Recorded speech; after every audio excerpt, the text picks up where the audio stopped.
Hey Rovers, we are 2 days out of Horta in the Azores where we left from, and well, last night we got our first little taste of some heavier weather on this passage.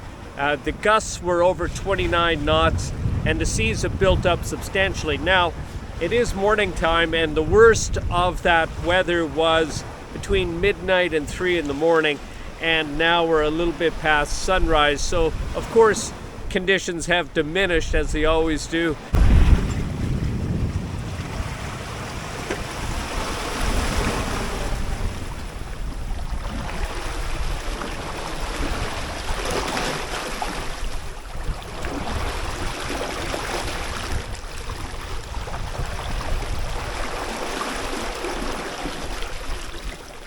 And I'm probably at a point where I can shake out those reefs. I've got the sail fully reefed.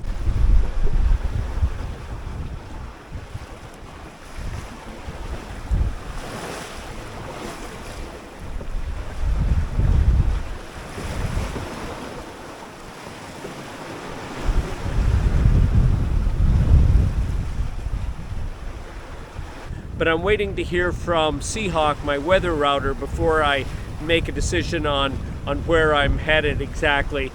Now, for those of you who are new to the channel, Rover is a 21-foot plywood junk rig boat, and she's on her transatlantic voyage right now. We left, as I said, the Azores 2 days ago, and we're bound for Baltimore, Ireland. Well, I'm thinking I'm going to head down below and have some breakfast while I wait for that weather report. Well, breakfast is over, but just to clarify something, it's not just breakfast. It's one meal a day. That's what I have when I'm at sea. And today's meal was very much like yesterday's. It was a pound of fresh pork that I was able to get from the ice chest, and also 2 eggs and 2 tins of sardines mixed into an omelet. So that's the one meal I have a day. It's really convenient. You know, it's easy on the prep side. It's really easy on the cleanup side. And if the meal is large enough, like that, for me, that was plenty really. That'll keep you going all day. You won't be hungry at all until 24 hours later. And I only have the fresh pork now for 2 more days, which is pretty good because that'll be 5 days into the trip that I've had fresh meat. And after that, I'll switch back to my regular OMAD, that's 1 meal a day, which I did on the last passage from Virginia Beach to Horta, which you know, I particularly like. It's surprising how many people have you know, made it a point to tell me how either they really don't like that meal, or they would find that eating the same meal every day, you know, for a few weeks to be boring. But you know, it's just one small part of the trip, and like I said, I like it, you know, so it works for me. Whatever works for you. Now let's head up on deck. The wind hasn't changed.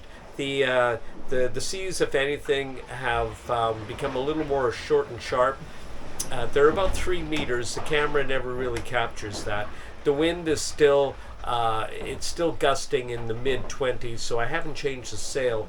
But but Seahawk did send me a message saying later this evening, right around sunset, the wind should veer to the north and ease. So with that, we'll do a sail change and a course change, and we'll start heading a little more easterly. All right, let's head up on deck.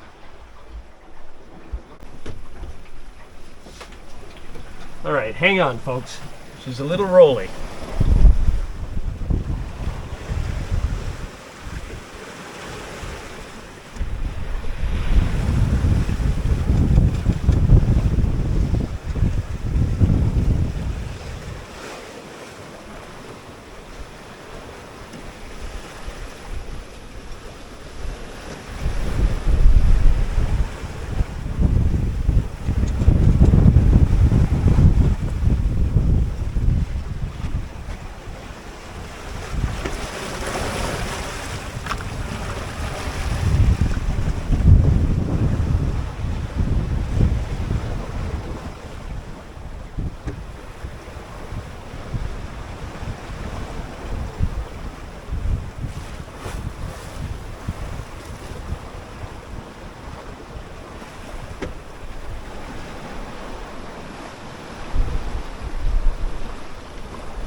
Good morning, Rovers. This is our 4th day at sea, and conditions have mitigated a bit, so I have my full working sail up. That's 4 out of 5 panels are up, and the seas have flattened a bit, although don't get me wrong, it's still windy. It's about 18 to 20 knots, and the seas are still between 2 and 3 meters, which would make them a little over 8 feet.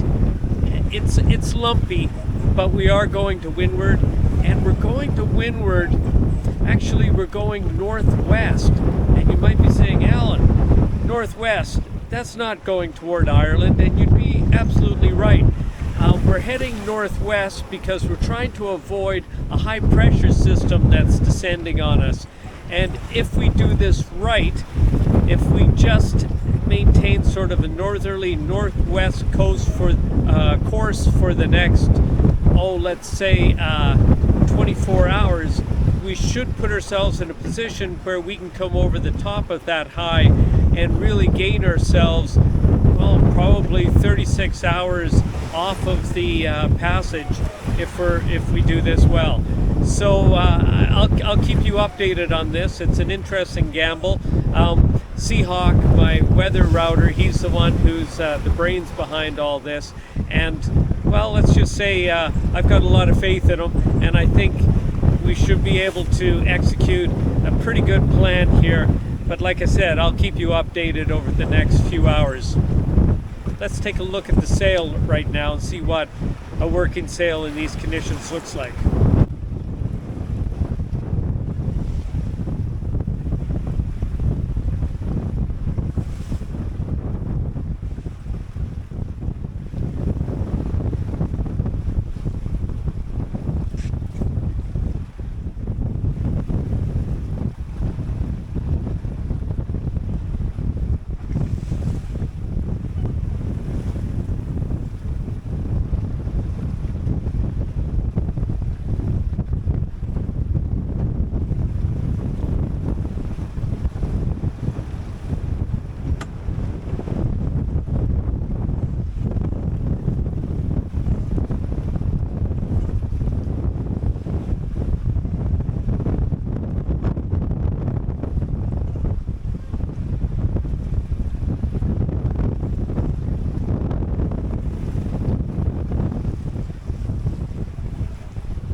So when it's time to head out on a voyage, the first thing I do, and of course this is going to seem incredibly simplistic, is you have to have a destination, because that destination, it will tell you most of the rest of the puzzle.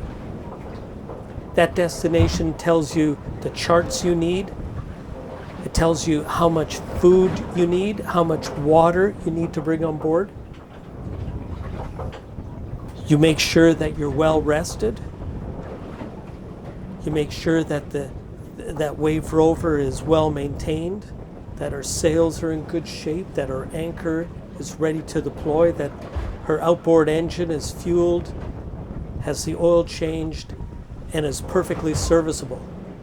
You make sure you have enough alcohol for your stove, if that's the cook stove you have. You make sure your equipment all works correctly. You make sure you have tools and emergency supplies. You have clothing that's appropriate to the environment that you're heading into.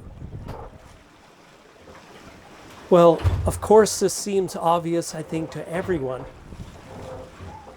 And when you arrive safely, and you feel really good. You arrived at your destination as planned.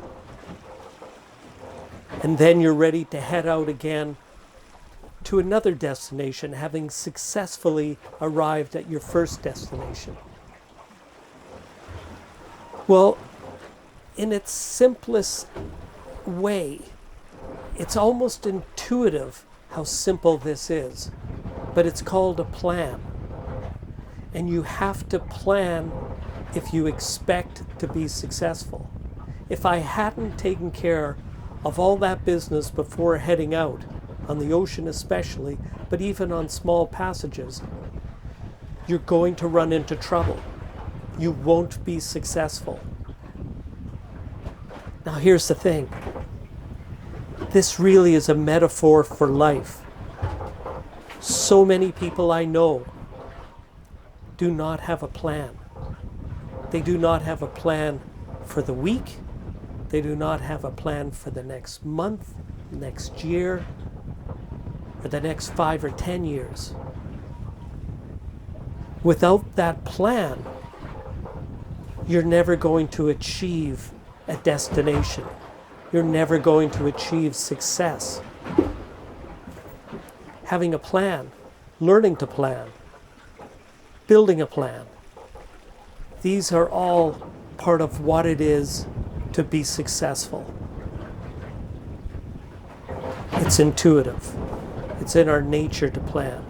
It almost takes a certain kind of laziness to not plan, to trust that others will look after you. But that's so far removed from what Rover stands for. We stand for freedom. We stand for independence. We stand for forging our own adventures. Let's go up and see this sunset.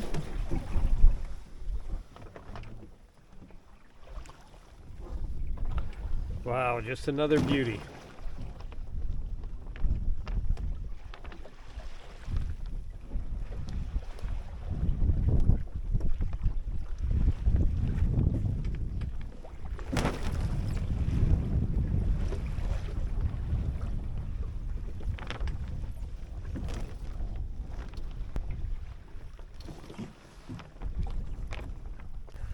Well, Rovers, the sun is setting on what really has been a roller coaster ride of wind over the last 24 or 48 hours, from higher winds down to practically nothing like we have right now. And the reason is we have a high pressure system that's only 80 miles north of our position. We've known this and we're trying to skirt around it. Well, it's moving east, and as it moves east, these winds will continue to veer to the east, and then to the south, and then to the southwest. When they get to the southwest, well, they'll start to fill in, and that's the wind that we've been waiting for, and Rover will get a chance to crack on.